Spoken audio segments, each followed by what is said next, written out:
Here we have an older stamp from the box for this episode. This stamp was issued by Nicaragua, as we can see by the words República de Nicaragua, and it was issued back in 1882. This date, written on the stamp as May 1882, is celebrating Nicaragua's membership to the Universal Postal Union, which began the 1st of that month. There is a triangular image in the middle of the stamp that we'll have to explore in detail, and the face value was 2 centavos from the old Nicaraguan peso that was eventually replaced by the Cordoba in 1912. There is a postmark, what I can read as AR799. I can only assume that it's April 7th of 1899, 17 years after being issued. The stamp measures 28 by 24 millimeters, and the ink is said to be a deep red or carmine color. So when it comes to stamps from Nicaragua, there are 2 fascinating stories that philatelists love to share, and that's what I'll focus on for this episode. But before we get there, let's discuss the imagery on this stamp. From a very quick first glance, I thought I was looking at a smoke cloud from a volcano, and those 5 mountains are indeed volcanoes. But it is actually a Phrygian cap on a stick, which really amazes me because the Phrygian cap is making an appearance again on a stamp. Remember the very first episode where I awkwardly wore a Phrygian cap as I was explaining the significance of Marion of France? Well, here it is again, and it's symbolizing the same thing, liberty and freedom. Papa Smurf would be proud. This triangle featuring the Phrygian cap is actually the national emblem of Nicaragua. And the 5 volcanoes symbolize the fraternity between the 5 Central American republics at the time, being Nicaragua, Guatemala, El Salvador, Costa Rica, and Honduras. The emblem has evolved over the years and today includes a rainbow symbolizing peace. This emblem is in the center of Nicaragua's flag. So, volcanoes, they show up in Nicaragua's first postage stamps beginning in 1862.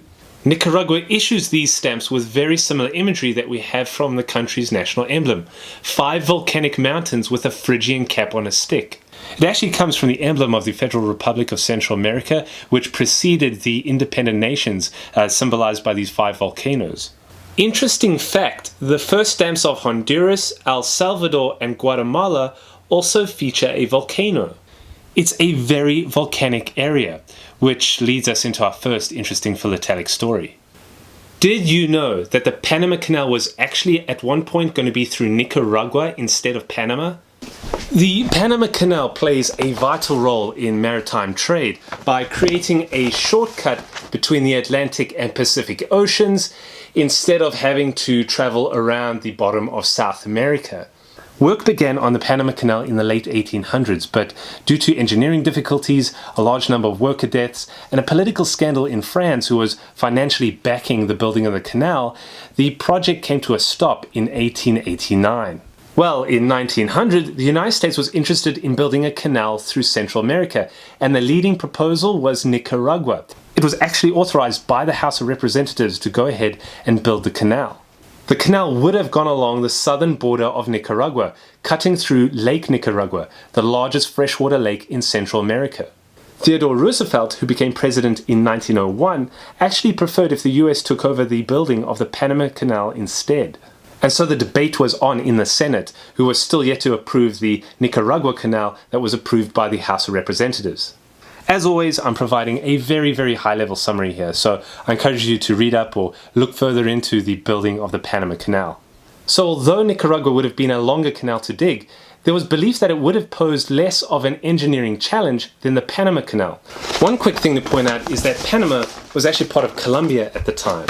Now, the main concern with building a canal through Nicaragua was the volcanic activity. You see, lobbyists for the Panama Canal were very eager to point out that building a canal through Nicaragua was risky because of the seismic activity and the number of volcanoes in the area. And while that is true, this was particularly alarming to everyone at the time because volcanoes were on everybody's mind.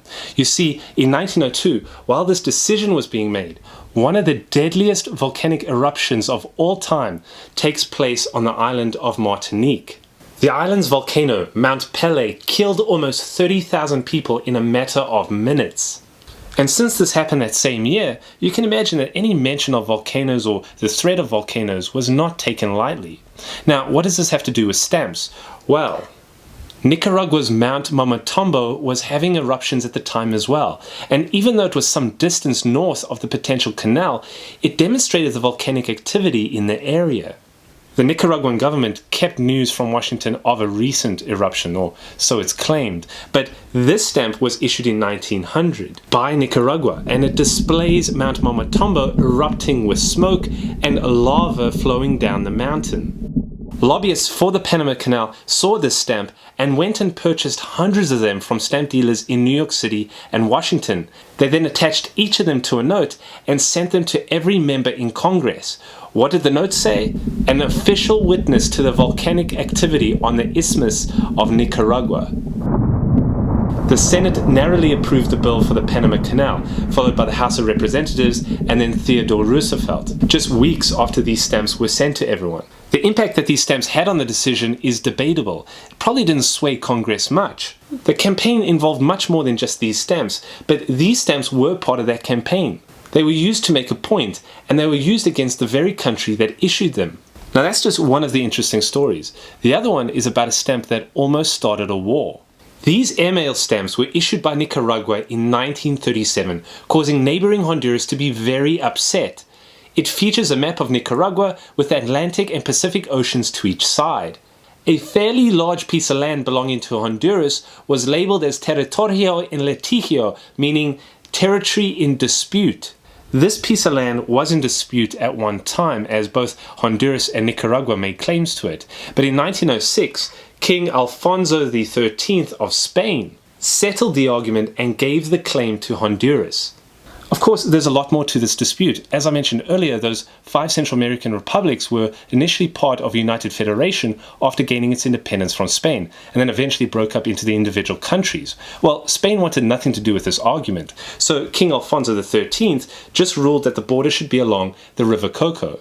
If you think about it, this was not a good decade for Nicaragua. They lost the canal in 1902, and then they lost this piece of land in 1906. Luck just wasn't on their side.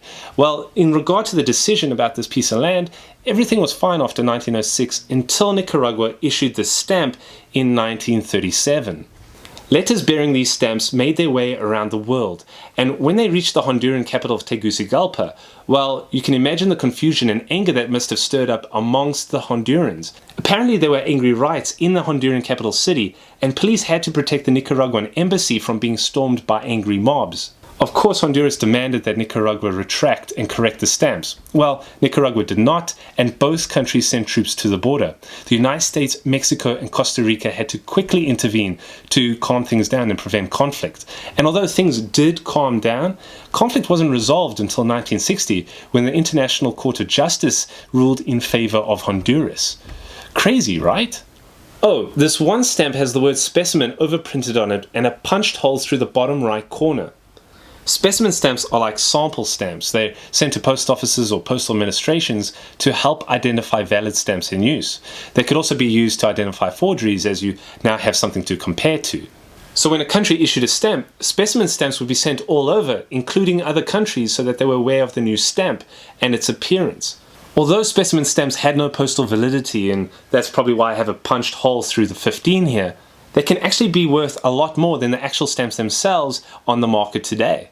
Like I said, I brought up these stories because they are favorites for philatelists. They highlight the significance of postage stamps. They're a way for a country to vent frustrations and make a claim to a piece of land, which we have seen a few times now. Stamps also play a part in major world affairs and seem to find their way into stories of some of the biggest events over the last 2 centuries, such as the Panama Canal. There's so much more to explore with Nicaragua through its postage stamps, which I encourage you all to do. The country has given us two incredibly interesting philatelic stories, no doubt, but it still has a rich history, culture, beautiful landscapes, fauna and flora that can be explored through some beautiful stamps that Nicaragua has issued over the years.